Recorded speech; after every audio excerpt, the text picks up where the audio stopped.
posso saber qual a música que Deus aceita e não? E eu falei assim, eu creio que pode.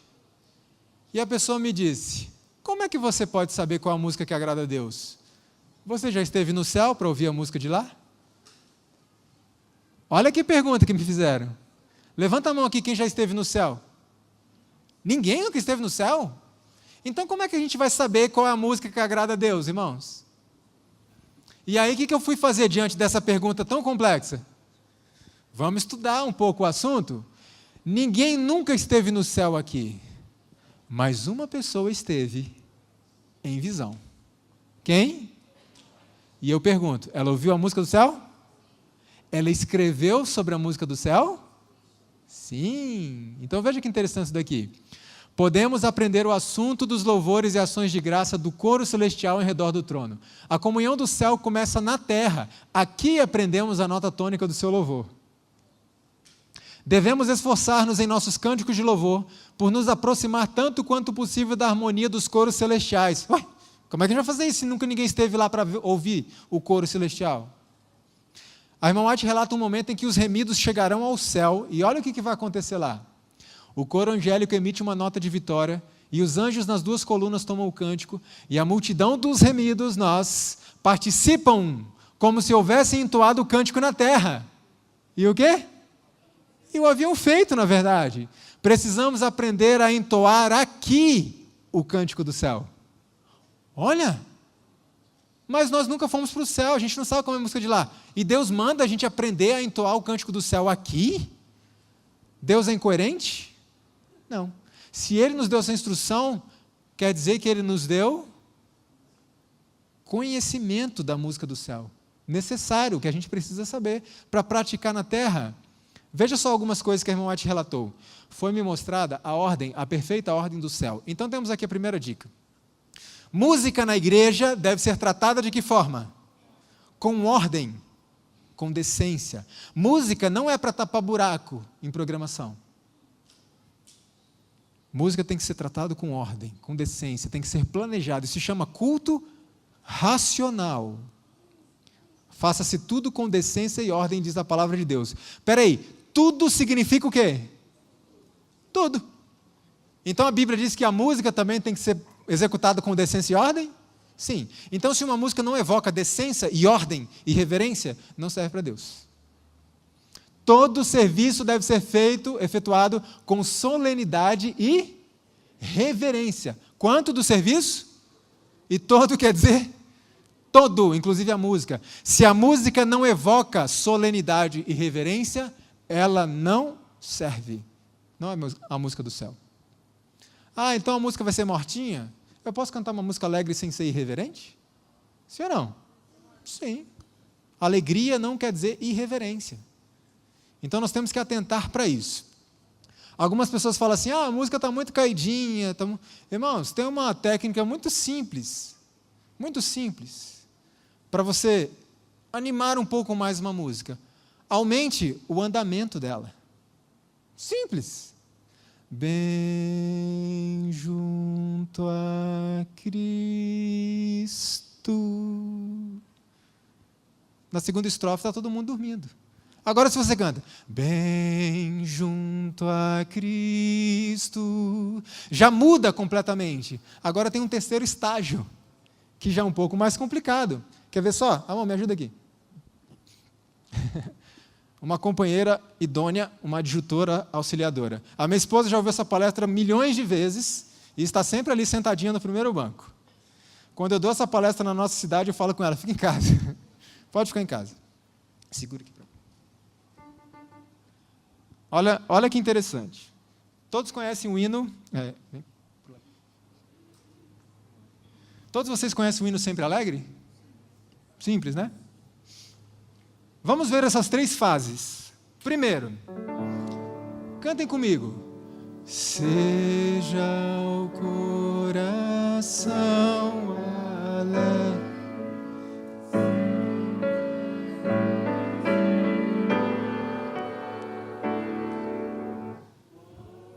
Tá, o coração está alegre? O que nós vamos fazer para animar isso? Põe um carrom, uma batera, vamos... Não precisa. Vamos de novo. Seja o coração alegre sem...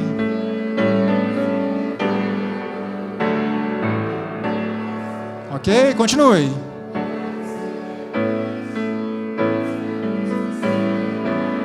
O terceiro estágio.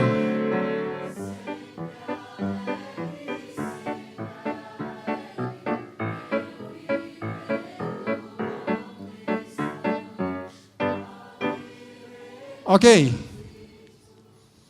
Mudou alguma coisa? Obrigado, amor. Ficou claro para os irmãos os 3 estágios? O estágio correto, o andamento adequado, e tem o extremo. Quando eu toquei o coro, alguém ficou um pouquinho mais assim? Tá.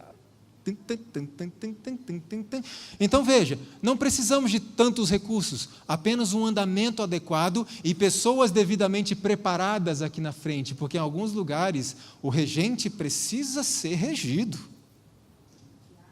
A pessoa que deve reger e conduzir o louvor muitas vezes precisa ser conduzido, porque ele não conhece a música direito, não preparou, não ensaiou, porque muitas pessoas acham que ensaiar é só para cantar a mensagem musical, né, Tiago? Não. A gente tem que ensaiar o louvor também, que é justamente o que eles fazem aqui. Agora veja. O coro, a forma que eu toquei o coro, evocou solenidade e reverência? Então não serve para a casa de Deus. Todo serviço deve ser, mesmo que alegre, solene. Seguindo, o Dr. Neil Nedley, especializado em saúde mental, é um médico escritor adventista do 7º dia, ele escreveu o seguinte, aliás, escreveu não, isso é um vídeo de uma palestra que ele deu no NASP Campus 2. Se uma música reverente inspira reverência, ela é ótima. Se ela faz você balançar os quadris, então seu lóbulo frontal está sendo prejudicado. O lóbulo frontal é exatamente onde está o seu raciocínio, o seu racional. É um médico. O Cântico dos Anjos, diz a irmã White que ouviu, não irrita os ouvidos, é macio, melodioso e sem esforço físico. Você já ouviu uma música que machuca o ouvido? Uma música que demanda muito esforço físico? Quando é que eu preciso usar esforço físico na música? Quando eu estou cantando fora do meu tom natural. E Deus deu um talento para cada um. Fica no seu talento. Se você é baixo, não vai cantar tenor. Se você é tenor, não tenta cantar soprano. Senão você vai precisar de muito o quê? Esforço físico. Veja só. Entre os anjos não há exibições musicais tais como movimentação física, voz áspera e estridente, uso de todo o poder e volume de voz que é possível. Conhecemos a música do céu ou não? Todo o poder, volume que for possível eu vou botar no microfone. Não, essa não é a música do céu. Por quê? Os anjos se deleitam em ouvir os simples cantos de louvor entoados em tom natural. Sem... Não, isso não agrada a Deus. O meu tom natural. O coro dos anjos não apresenta notas estridentes e gesticulações. Você entende a diferença entre gesto e gesticulação? Você pode fazer um gesto ao cantar, um gesto. Agora, o que é gesticulação? Quando alguém está passando lá longe e você quer chamar a pessoa, como é que você faz? É assim? Não! Isso é gesticulação. Não precisamos disso. E como eu falo, a gente passa por muitos lugares. E muitas das coisas que eu falo, nós falamos da nossa própria experiência. Eu nasci na igreja, eu comecei a tocar na igreja com 12 anos de idade. Depois eu passei 15 anos em São Paulo, fui pianista no NASP, fui para Londrina, fui pianista na Central de Londrina, voltei agora para a minha igreja, agora estamos indo para a Central de Vila Velha, sou pianista lá. Então a gente viu muita coisa nessa vida. Eu já estou com 35, irmãos. Já vimos muita coisa nessa vida. E uma coisa que nós vemos muito por aí, principalmente em corais jovens. Gesticulações tão assintosas e exageradas que distraem a atenção das pessoas do quê? Da mensagem. Eu passo a chamar a atenção mais para o meu corpo do que para as próprias palavras que eu estou falando. Temos que cuidar com isso. A movimentação física no cantar é de pouco proveito. Não acrescenta nada ficar mexendo. O que tem que ser exaltado é a mensagem, as palavras que você está dizendo. Algumas características da música que entristecem muito a Deus, muito. Ele fica muito triste quando tem isso. Primeira delas, emocionalismo. Você acha que é possível você compreender o plano da redenção e não se emocionar? A emoção faz parte da vida cristã, sim ou não? Irmãos, se nós vamos chegar ao céu e não sentimos nenhuma emoção em ver tudo que nós vamos ver lá, olha, será uma coisa muito emocionante. Agora eu pergunto, quem é que domina o culto? A emoção deve ser resultado do quê? Da razão. A razão deve dominar a emoção, e não o contrário. É impossível eu estar aqui diante de Deus, pecador como eu sou, e a igreja cantando, silêncio, o Senhor está aqui, e eu imaginar a presença de Deus aqui entre nós pecadores, e não ficar emocionado com isso.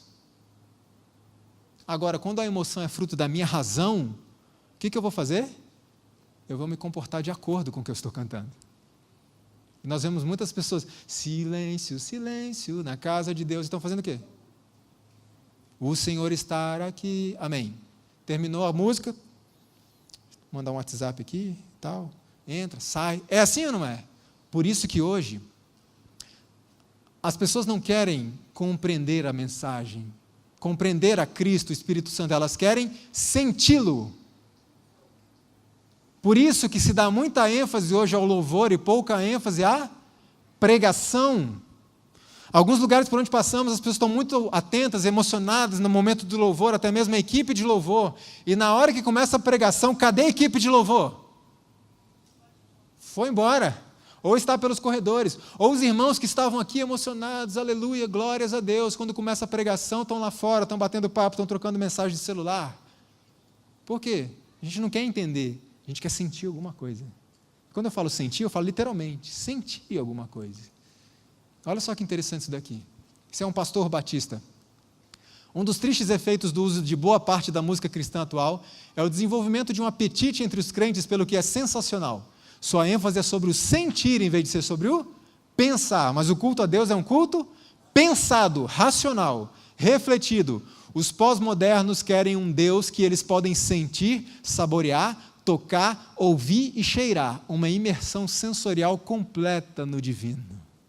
Isso aí foi escrito por Leonard Sweet, um homem que tem ideias muito, muito perigosas. Isso aqui é uma dissertação de mestrado. Se no protestantismo tradicional o peso era dado ao discurso, ao intelecto, à razão dos sermões, a supervalorização da emoção na experiência religiosa pentecostal ganha força no campo religioso contemporâneo. O que passou a sobressair foi o místico e a experiência corpórea, física, sensível com o sagrado. E a música é, sem dúvida, um acesso a esse tipo de experiência sensorial. O que é uma música boa, apropriada para você?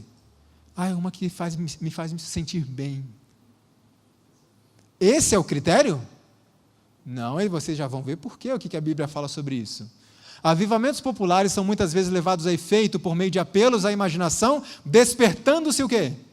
As emoções, satisfazendo o seu amor ao que é novo e surpreendente. Conversos ganhos dessa maneira têm pouco desejo de ouvir a verdade bíblica, pouco interesse no testemunho dos profetas e apóstolos, a menos que o culto assuma algo de caráter sensacional, não lhes oferece. Vocês veem isso nos nossos dias? Se o culto não tiver algo sensacional, alguém famoso, alguma coisa assim, as pessoas não vêm? Perguntinha. Se o Novo Tom estivesse aqui hoje, como estaria a igreja? Percebem? Agora, o que acontece? Muitas vezes, as pessoas nem têm culpa disso, porque nós as atraímos dessa forma. As acostumamos com isso. O culto de quarta-feira à noite, aquele culto, não dá, não vou. Ou seja, se não assumir um caráter sensacional, não me dá prazer.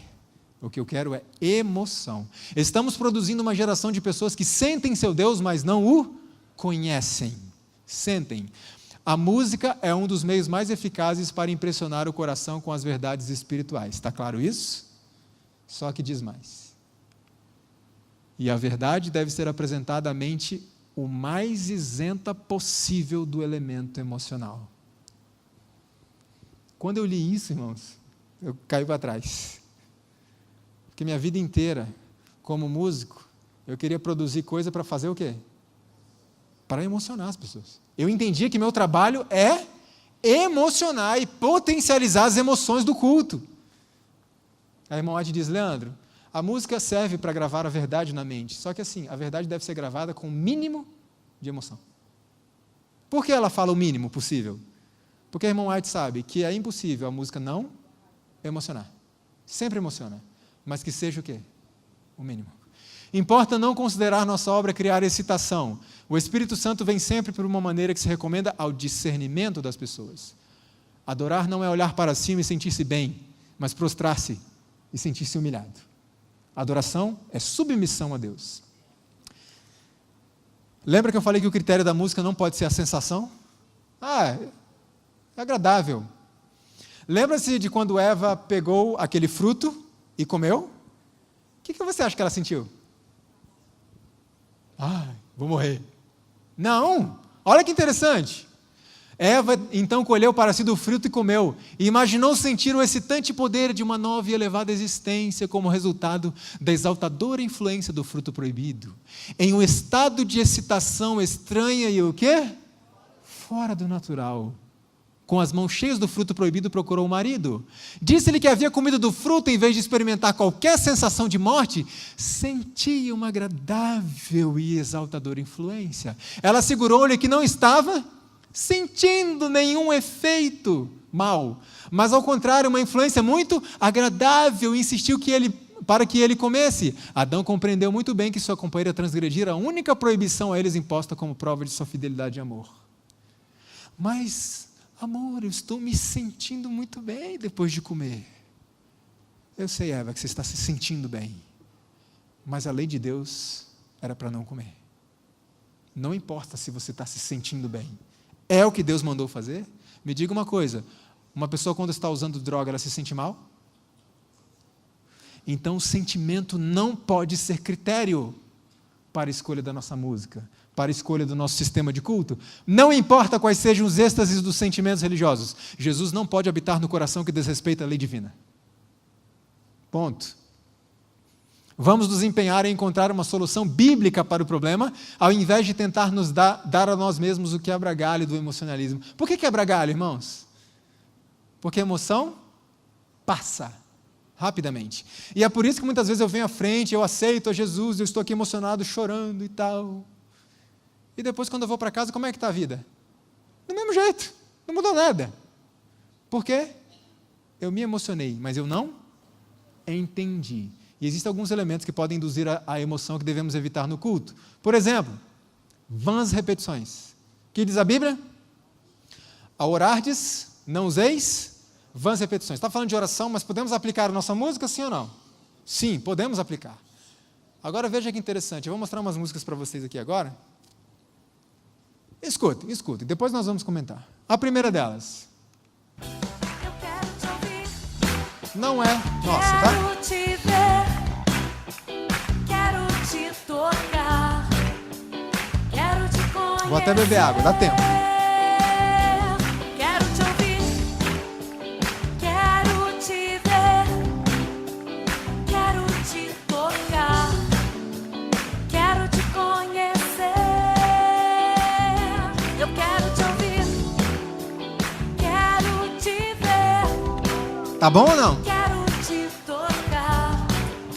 Eu quero te conhecer. Chega. Tem mais, tá? Não acabou não.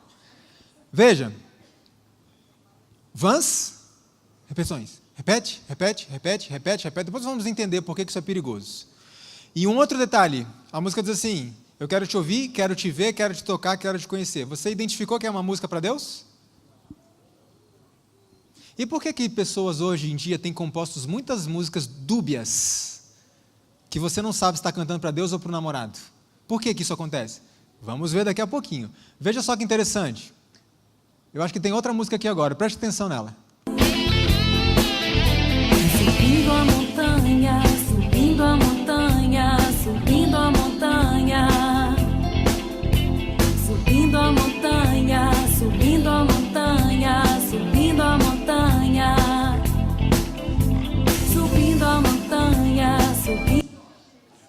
Já deu para entender, né?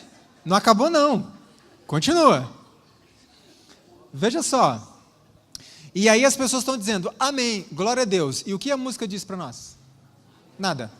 Nenhuma mensagem. Existe uma música chamada Sua Glória, do meio evangélico, e essa música repete a frase Sua Glória 120 vezes.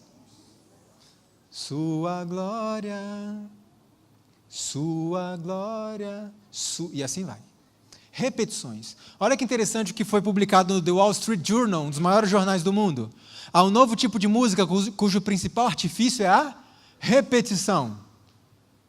Na revista Super Interessante 2012, saiu uma reportagem que dizia assim: cientistas do Instituto de Pesquisa em Inteligência Artificial na Espanha analisaram 460 mil canções gravadas nos últimos 50 anos e concluíram, sim, a música está ficando mais repetitiva. Eu não sei quantos perceberam. Tiago com certeza percebeu.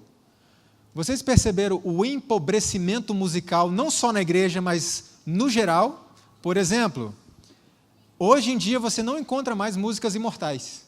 Tipo... Vocês conhecem a música?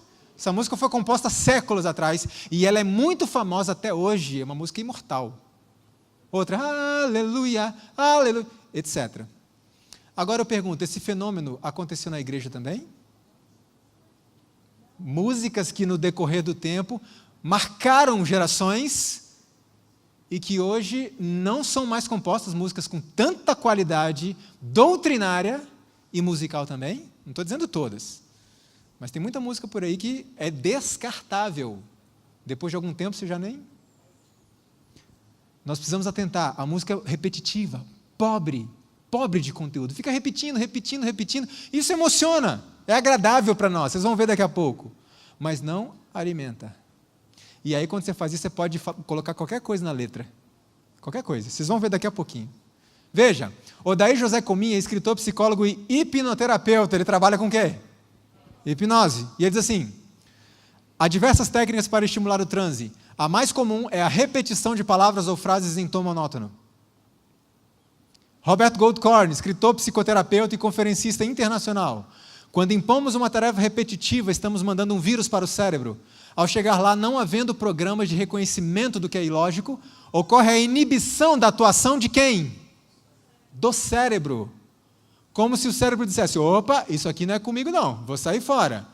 A hipnose também se utiliza desses recursos de estímulos repetitivos para afastar momentaneamente o nosso guardião da moral e dos bons costumes. Portanto, repetir inúmeras vezes algum comportamento, gesto ou frase pode ser o portão de entrada para um transe.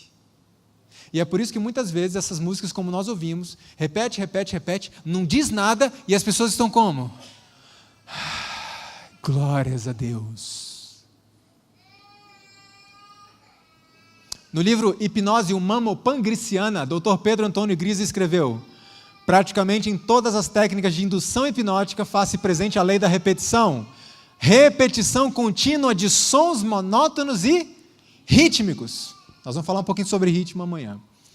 Dr. Drauzio Varela tem um site, ele estava conversando com um especialista sobre plasticidade neural, algo importante para nós, para o aprendizado, a plasticidade do cérebro.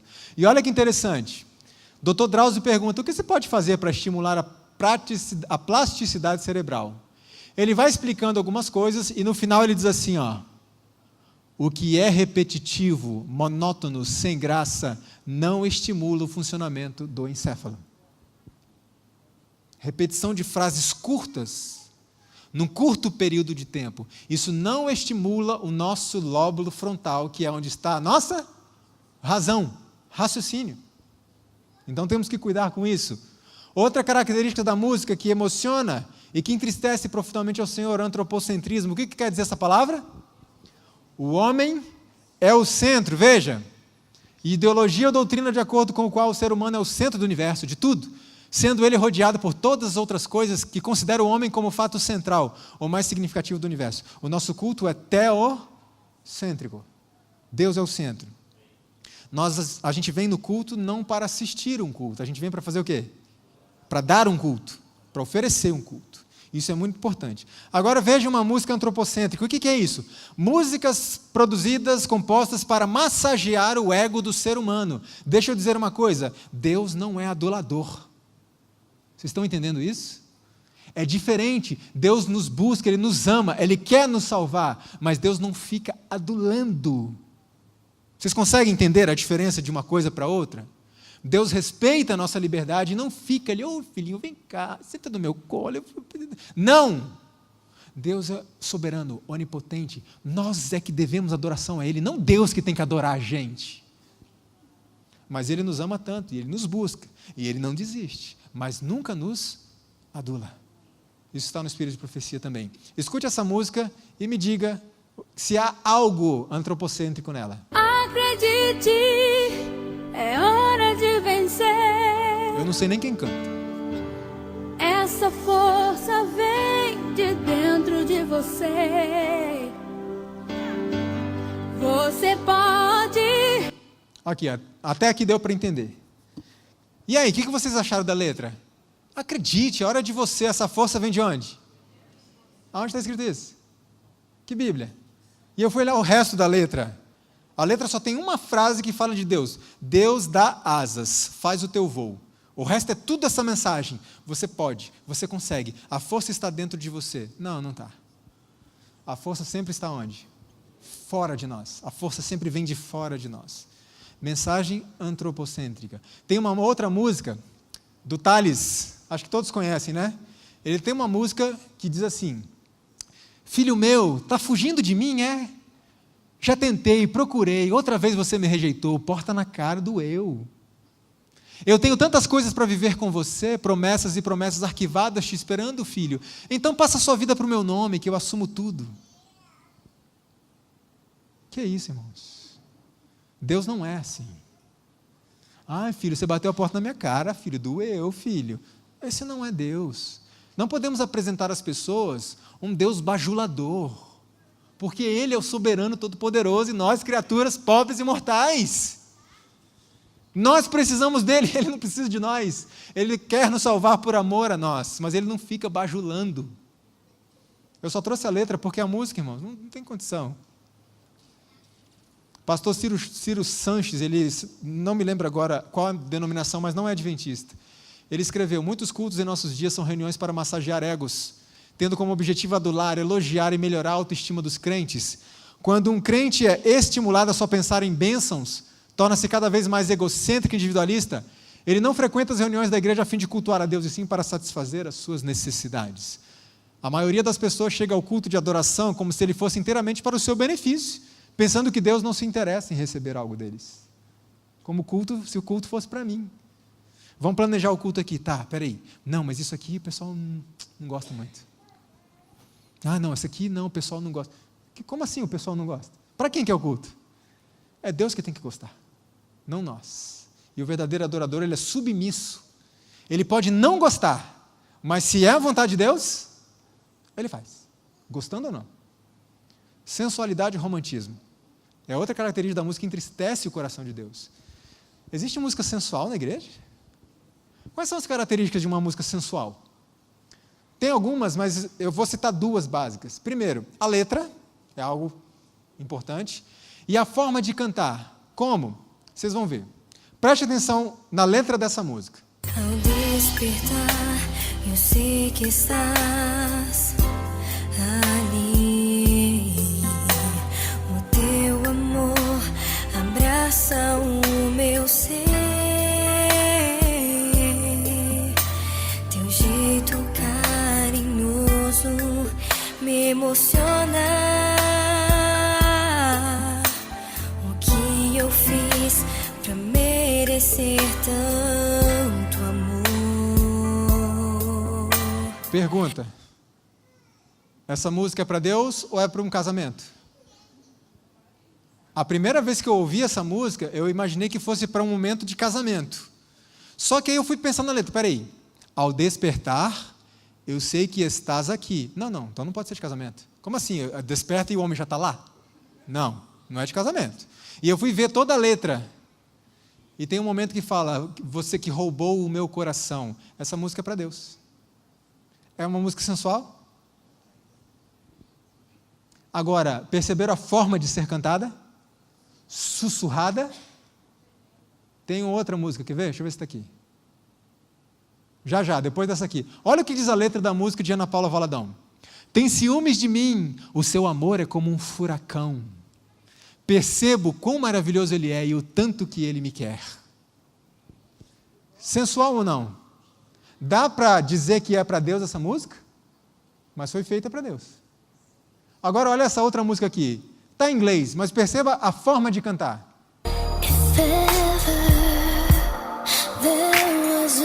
Percebem?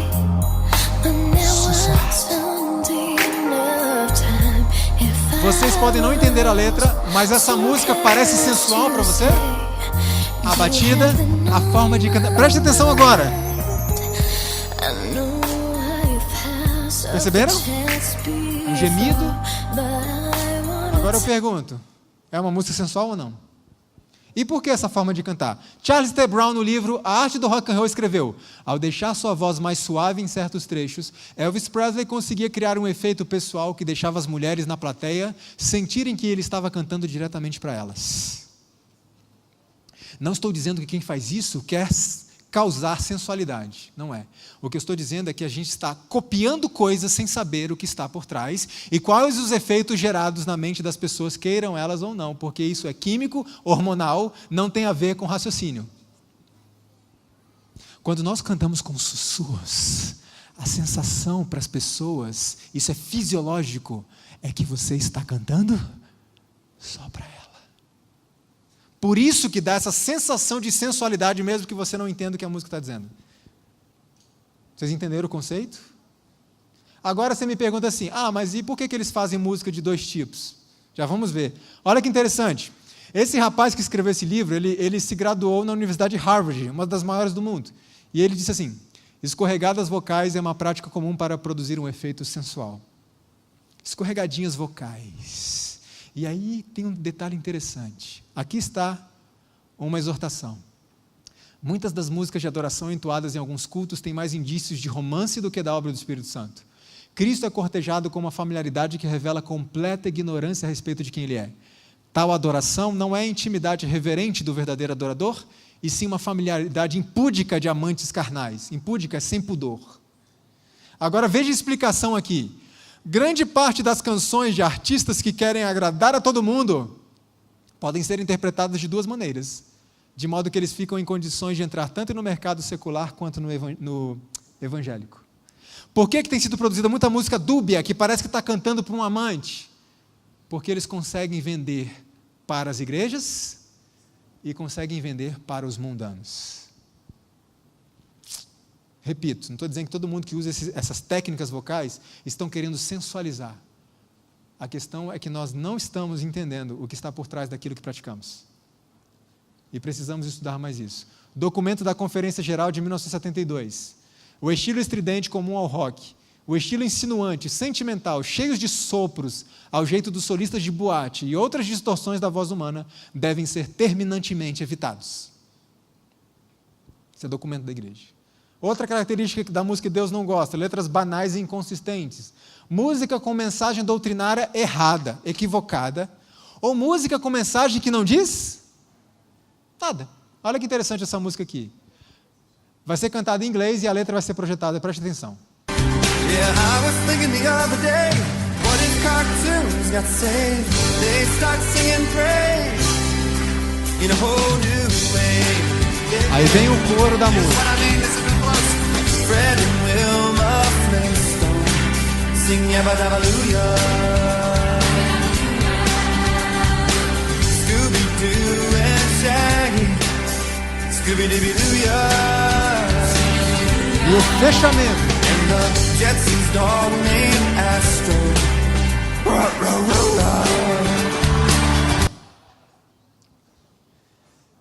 Essa é uma música de louvor a Deus, letras que banalizam coisas sérias. Por isso tenham muito cuidado também. Quando a gente voltar para falar de cinema, vamos falar mais sobre isso. Tenham muito cuidado, irmãos, com essas tais encenações. e peças teatrais que representam momentos da história dos nossos irmãos do passado, momentos difíceis de sofrimento deles, de uma forma que as pessoas riem. O que Daniel passou diante de uma cova de leões não teve graça nenhuma. Graça nenhuma. Então tenham muito cuidado com banalizar coisas sérias e sagradas. Alguém um dia me disse, não, mas você está exagerando. Essa letra e essa música foi feita por um público diferenciado. Qual público? É para as crianças. Aí para as crianças vale tudo? Ensina a criança no caminho que deve andar. Quando for velho? Então quando é que as crianças têm que aprender a reverência na casa de Deus? E qual a música reverente que adora a Deus? A irmã White fala das influências pré-natais. Na barriguinha, ele já tem que ser ensinado o que é ser reverente. Olha que interessante isso daqui. Isso aqui é um vídeo educativo para crianças. Esse é Moisés. Os mandamentos escritos estão nas tábuas do coração, são eles. Me diga uma coisa. Se o meu filho cresce assistindo isso, que Moisés subiu ao Monte Sinai e fez a maior festa lá e dançou enquanto Deus escrevia a lei, o que vai ser dele quando jovem? Como é que eu vou dizer para esse jovem que cresceu vendo isso, que igreja não é lugar de dançar? Quando que temos que ensinar? Na infância. Agora imagina Moisés fazendo isso lá no monte, o que aconteceu com ele? E aí ele ia descer do monte, e o povo estava fazendo o que lá embaixo? Uma festa. E Moisés ia dar aquela bronca geral no povo, e o povo ia falar assim, quem é você? Você estava fazendo a mesma coisa lá em cima? Você estava na mesma festinha lá dançando, rebolando e pulando? Irmãos, e o futuro da igreja, como é que fica se as nossas crianças forem ensinadas dessa forma? A não terem respeito pela presença de Deus. Moisés estava no monte, e se alguém estivesse lá no pé do monte, e encostasse no monte, o que acontecia? Morria. Moisés não estava dançando lá em cima, não. Moisés estava num momento de profunda contrição com Deus. Ensine a criança no caminho que ela deve andar. Outra música. Vocês vão ouvir a pessoa cantando, vocês vão conhecer o cantor, mas eu repito, não tem nada a ver com o cantor. Estamos analisando letra de música, e a letra vai aparecer ali e você pense se tem alguma coisa errada. Eu quero subir, não ficar aqui, pois eu sei que muitos vão passar por tribulações. Eu pergunto, alguma coisa errada? Olha só. Eu quero, é o meu desejo, que vocês a partir de hoje comecem a louvar com inteligência, razão, prestando atenção no que estão cantando, ok? Eu não estou dizendo que é errado, agora é uma opinião pessoal, está claro isso? É só uma opinião pessoal minha, uma preferência minha. Mas eu não gosto muito dos projetores de hinos do inário. Por quê? Porque muitas vezes nós prestamos atenção mais nas paisagens do que na letra.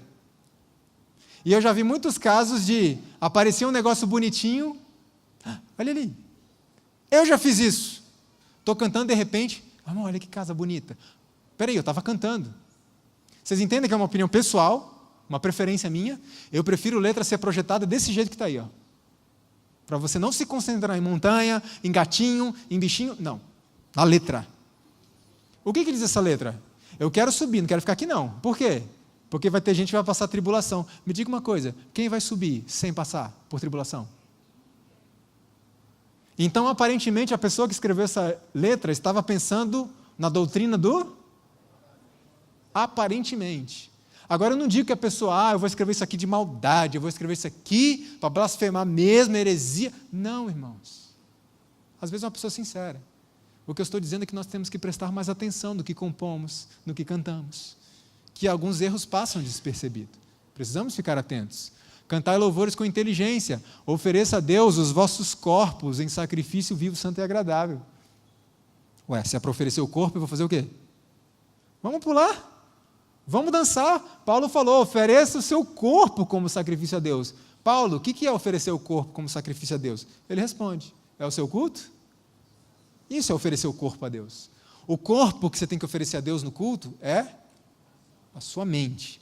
É isso que você tem que oferecer. Outra característica da música que entristece a Deus.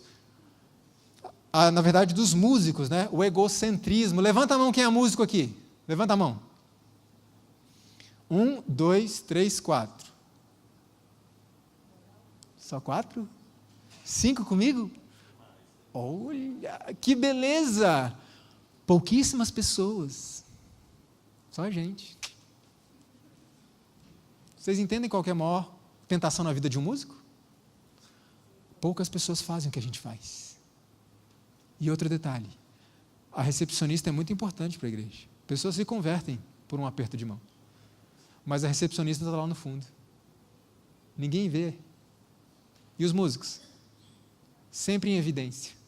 Sempre aqui na frente. Por isso, essa é a maior tentação na vida de um músico. Se achar o tal. E, infelizmente, irmãos, temos que frear essa tendência que nós temos de idolatria aos músicos. O músico pode tudo. Não, não pode tudo. O músico, inclusive, ele tem que ser subordinado à liderança da igreja. Então nós temos que atentar e ajudar os músicos nisso, porque isso nos tenta. Quantos empregam esse dom para exaltar o eu em vez de usá-lo para glorificar a Deus? A irmã White escreveu para um ministro de música da época dela o seguinte: o amor ao louvor, meu amigo, tem sido o principal incentivo de sua vida. Esta é uma pobre motivação para um cristão. Você gosta de ser mimado e louvado como uma criança, precisa lutar muito contra a sua própria natureza. Será que os músicos gostam de ser mimados, louvados e adorados? Irmãos, eu sou músico, trabalho há mais de 20 anos, eu sei o que eu estou falando. Por muito tempo da minha vida, eu queria ser famoso. Ai, Tiago, como eu queria cantar no Novo Tempo. Como eu queria entrar no grupo tal, grupo tal, grupo tal. Era ou não era assim, amor? Era meu sonho. E a gente vai estudando, e vai buscando, e vai entendendo qual a proposta de Deus para os músicos da igreja. Nosso objetivo é trabalhar para o mestre que o seu nome seja glorificado. Os que labutam para obter aplausos não são aprovados por Deus. Tenho que admitir, disse Dan Lucarini, que ser um líder da MCC, música cristã contemporânea, do qual o gospel faz parte, fazia um enorme bem ao meu ego. O respeito e a adoração dispensados a mim eram parecidos com o tratamento dado às estrelas do rock. Só que tem um detalhe. No entanto, eu estava cego para isso, porque a satisfação pessoal estava empacotada em uma embalagem de formato cristão aceitável. Irmãos, eu já vi cenas tristes de cantores famosos saindo do palco, entrando no carro, e as mulheres correndo atrás, batendo no vidro e gritando. Cantores nossos que vocês conhecem. Não estou dizendo que a culpa é do cantor, não. Estou dizendo que a culpa é nossa. E Deus colocou em nosso coração um espacinho que é para adoração. Só que esse espacinho é de quem? É dele. Então o ser humano tem a necessidade de adorar alguém. Deus colocou isso em nós. Mas colocou para Ele. E às vezes a gente adora as pessoas. Louvor, show e comércio. Outra característica da música, do sistema musical que Deus odeia. Comércio, show, entretenimento. Hernande Dias, no seu livro A Morte na Panela, escreveu: as igrejas estão se transformando em supermercados espirituais, onde o freguês é quem determina o que ali é consumido. O mercantilismo religioso presente hoje, dentro de algumas igrejas chamadas evangélicas, sobrepõe-se à indulgência da Idade Média. O mercadejamento da palavra de Deus é vergonhoso em nossos dias. Líderes espirituais sem temor a Deus transformam a igreja numa empresa familiar. O púlpito num balcão, o evangelho num produto lucrativo, o templo numa praça de barganha e os crentes em consumidores. Louvor, show, entretenimento, comércio. A exibição extraordinária que às vezes fazeis, queridos irmãos, aumenta despesas desnecessárias, que não podemos exigir sejam pagas pelos irmãos. Tenho que vos dizer que o Senhor não apoia estes métodos. Irmãos, tivemos uma programação especial que foi uma bênção, nos custou R$150 mil para fazer aquele programa de música. Despesas desnecessárias. Para um programa de 1h30 de música, Leandro, mas é para pregação no evangelho. Eu desafio você a observar, num grande show de música, se a esmagadora maioria dos presentes não é adventista. Estou falando por experiência própria. A grande maioria, inclusive visitantes não adventistas, em pé. E que não conseguem entrar na igreja. Despesa desnecessária Não precisamos disso. Alguns grupos e cantores estipulam condições para cantar. É como se o Janderson falasse, Leandro, vocês podem ir lá, vir aqui em Uberlândia, para você pregar e vocês cantarem? Ok, eu posso. Isso é real, tá, irmãos? Não estou inventando. Como eu disse, experiência própria. Primeiro, eu cobro uma taxa, tá? Ok. Tem algum problema se a igreja custear o deslocamento da pessoa? Eu penso assim, se eu tenho condições, eu não devo pedir à igreja. Quando fazemos programações no nosso estado, nas cidades ali do interior do nosso estado, nós vamos de carro e não pedimos nada para a igreja. Se eu posso pagar o meu combustível, eu pago. A igreja não precisa tirar dinheiro dela. Agora, eu tenho condições de ficar viajando de avião o Brasil inteiro durante 1 ano? Não tenho condições. Ok, a igreja paga, custeia, não tem problema nenhum. Mas tem pessoas e grupos que, além disso, cobram uma taxa, que eles chamam taxa de ministério. E eu já ouvi isso. Não, tem uma taxinha, uma taxa de ministério. Irmãos, o preço para esse trabalho que nós fazemos, ninguém consegue pagar. É muito caro. Por isso que precisou Cristo pagar lá atrás. Agora, eu vou cobrar do Janderson, do pastor, da Igreja Central de Uberlândia para vir aqui trazer essa mensagem? Eu devia pagar do meu bolso para levar essa mensagem, porque é um privilégio trabalhar para Deus. Nós não estamos fazendo favor nenhum para Deus, e nem para a igreja, nós somos servos. Você não tem condição? Tudo bem, a igreja deve ajudar, mas se você pode fazer isso, use o seu dinheiro.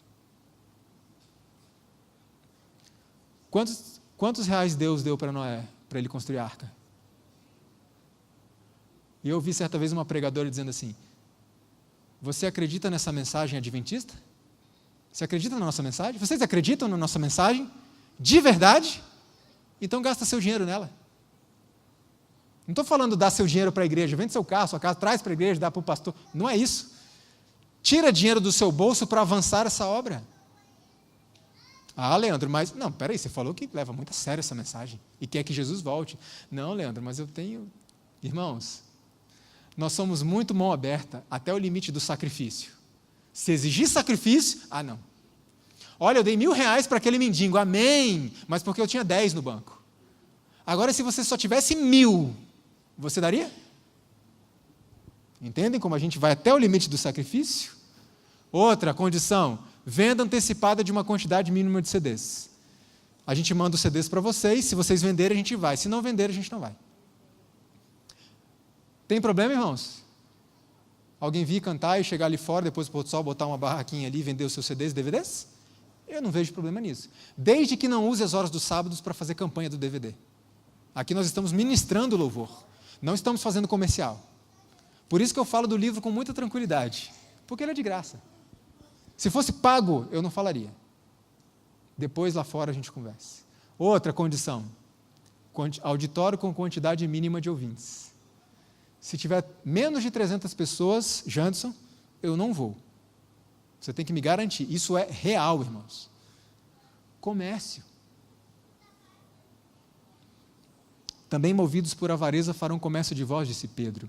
A música que agrada a Deus é aquela oferecida por servos sinceros, humildes e dedicados, não pelos que estão tentando vender um pouco mais de CDs e DVDs. Quem conhece Michael Smith aqui? Michael Smith deu esta declaração. Eu sei que se eu for muito explícito acerca de meu cristianismo e falar sobre Jesus, não serei bem sucedido na música popular. Mas puxa, eu sou evangelista. Eu não sou evangelista, eu sou um cantor. Não vou ficar falando muito de Jesus, porque eu quero fazer fama na música popular. É profundamente lamentável que muitos autores da música cristã atual não saibam teologia suficiente para encher um dedal. E além do mais, muitos deles pouco se preocupam sobre o conteúdo teológico do que escrevem. Eles estão interessados em vender seu produto, em satisfazer o apetite de crentes superficiais, que sabem pouca doutrina e nem estão preocupados com isso. O que o escritor de música está procurando é por algo que divirta os ouvintes. Muita música cristã atual é vista primariamente como um meio de entretenimento e não edificação. E a irmã White diz que exibição não é religião nem santificação. O documento da Conferência Geral diz que toda apresentação de música sacra deve exaltar a Cristo e não exaltar o músico ou prover entretenimento. Jesus era silencioso e abnegado obreiro, não buscava fama, riqueza ou aplausos, nem consultava a própria comodidade. O que isso quer dizer? Irmãos, nós somos aqui uma igrejinha de 30 membros, aqui no interior do Nordeste. O irmão tem disponibilidade para vir aqui, trazer uma mensagem para nós? Eu pergunto, é cômodo para mim sair da minha casa e ir lá para o sertão do Nordeste, uma igrejinha de 30 membros, para pregar? Não. Mas Jesus não consultava a sua própria comodidade.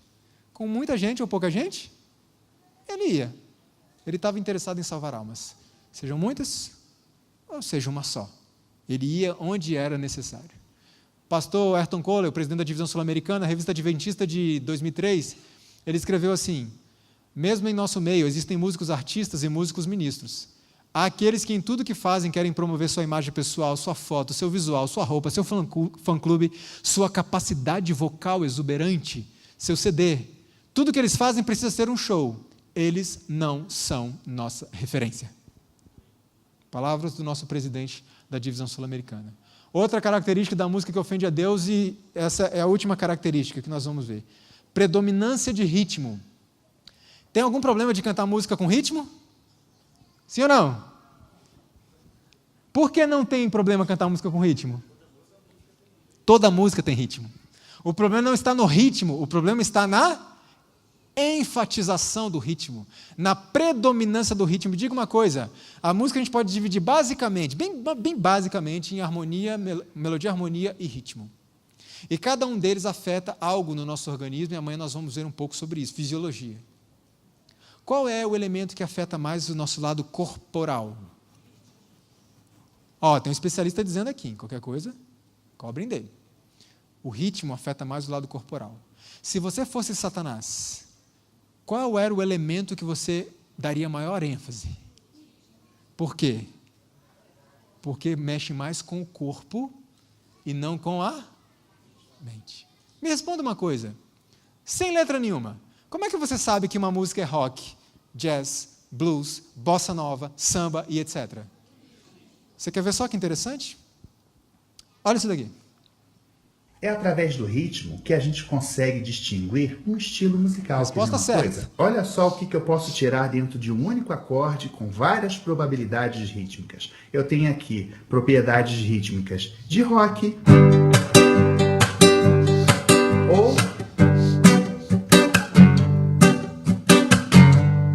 ou eu tenho aqui um rock mais swingado. Swingado, sensual. Eu tenho um reggae. Eu tenho aqui um baião. Ou eu tenho um sambinha.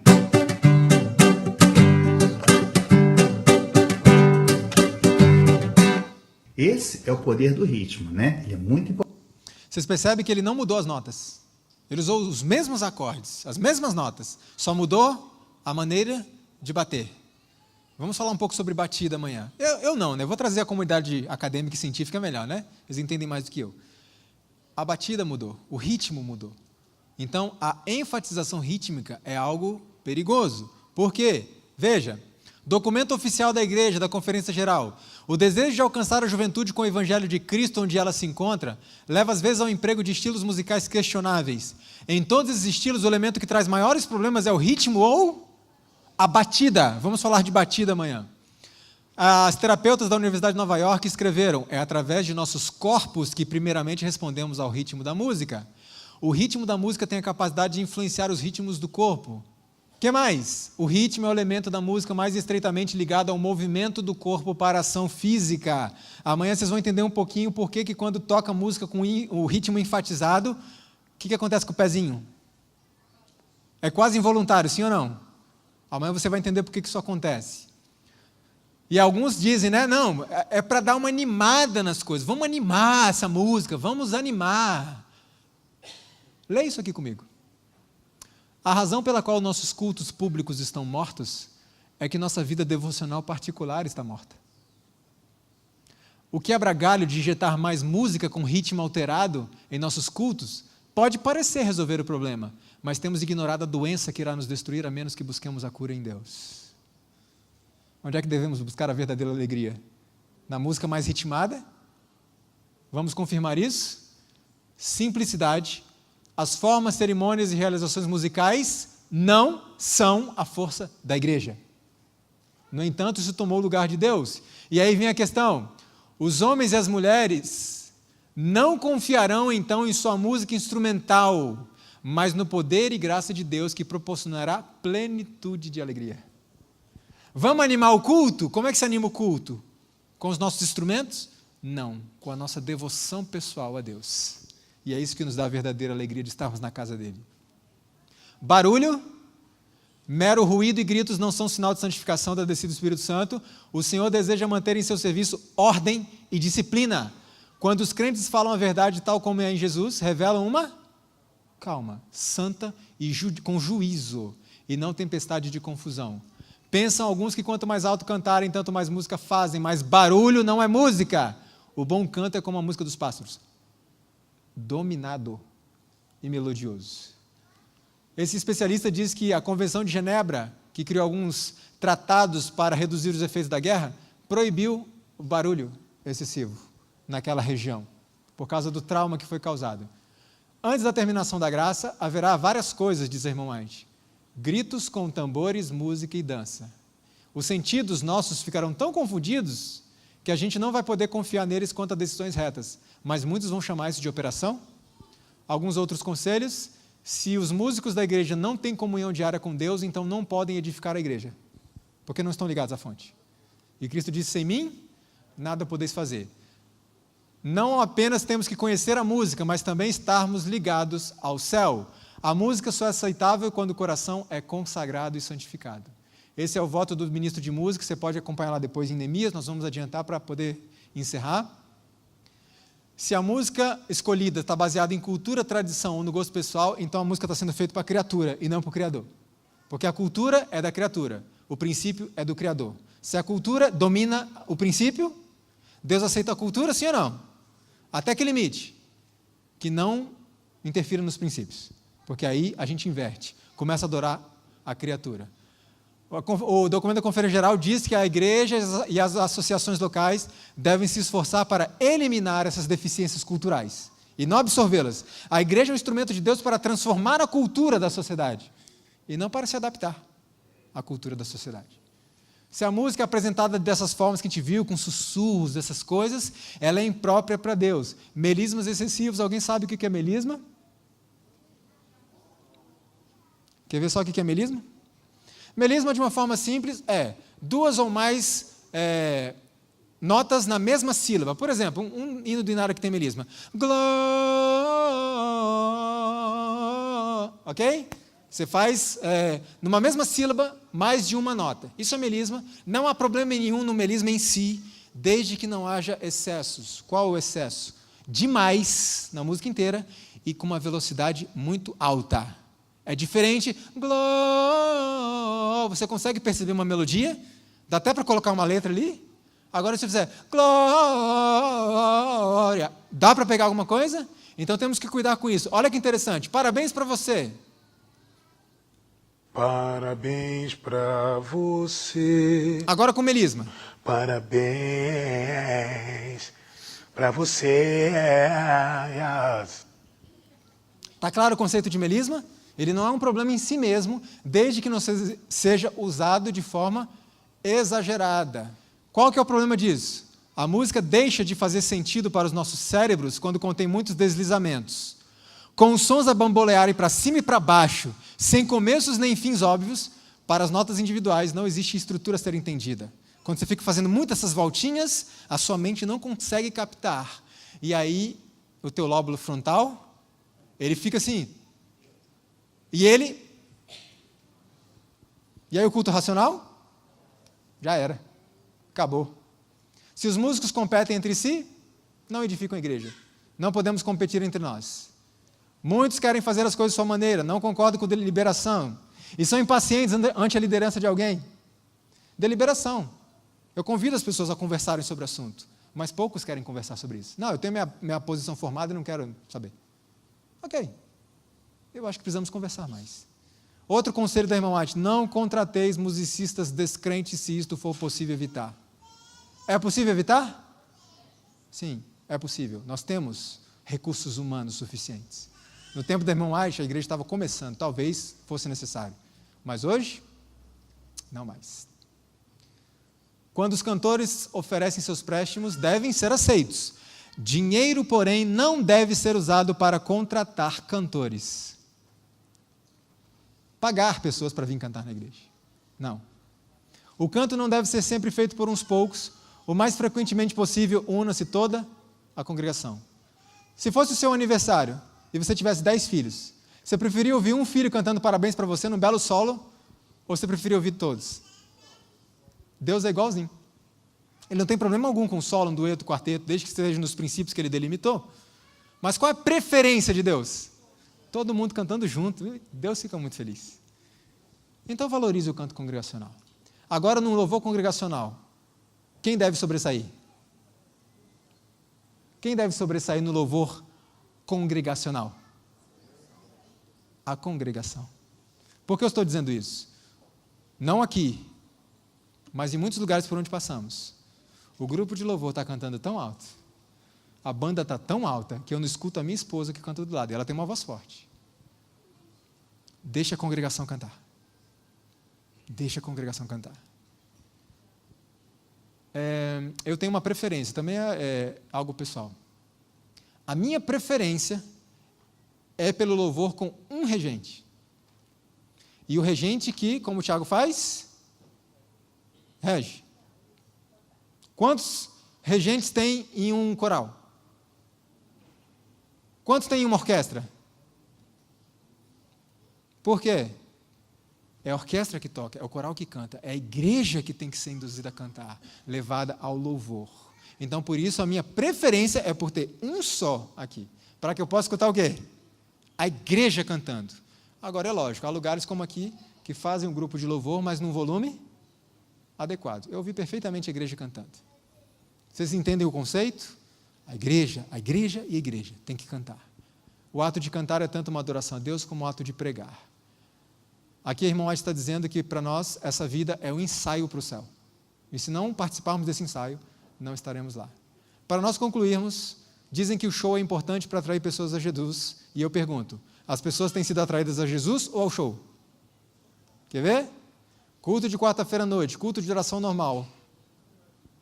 Estou falando no geral. É assim ou não é? Agora, a mesma quarta-feira à noite, com participação de músicos famosos e um grande evento, como é que fica a igreja? Olha só que interessante. JA, normal. Como esse aqui? Uma palestra que parece que nunca vai acabar. Mas está acabando. JA à tarde. Já aumentou, né? Tinha ninguém. Agora pensa num JA à tarde, cantata, com encenação, grandes cantores. Eu vou piorar. Chovendo torrencialmente, um frio de lascar. Como é que está a igreja? Acampamento. É de graça? Não. E aí, todo mundo vai? Muita gente vai. E o trabalho missionário, quanto custa? Quantos vão? Então, a pergunta é a mesma. É a Jesus que estamos sendo atraídos? Jesus está aqui presente em todos os cultos? Sim ou não? Ele está aqui nos esperando. Agora, por que a igreja só enche quando tem show? É a Jesus que estamos sendo atraídos? Põe o show, cheia. Tira o show, vazio. Mas Jesus continua aqui. É a Jesus? E às vezes a culpa nem é das pessoas. A culpa é minha. Porque eu as treinei assim. Isso é muito sério. Os métodos mundanos atraem mundanismo e os de Deus, transformação. Ministério de música na igreja é importante. Levem a sério. Aquele que não cumpre o seu dever, porque o dever está em conflito com as vontades pessoais, vai perder a capacidade de discernir o certo do errado. Presta atenção nisso, que isso é sério, irmãos. Onde a verdade divina for desdenhada, a igreja será deixada em trevas. Ou somos cristãos decididos de todo o coração, ou não somos nada. Se as igrejas esperam ter poder, terão de pôr em prática a verdade que Deus lhes deu. Senão não tem poder. Não removas os limites que teus pais fizeram.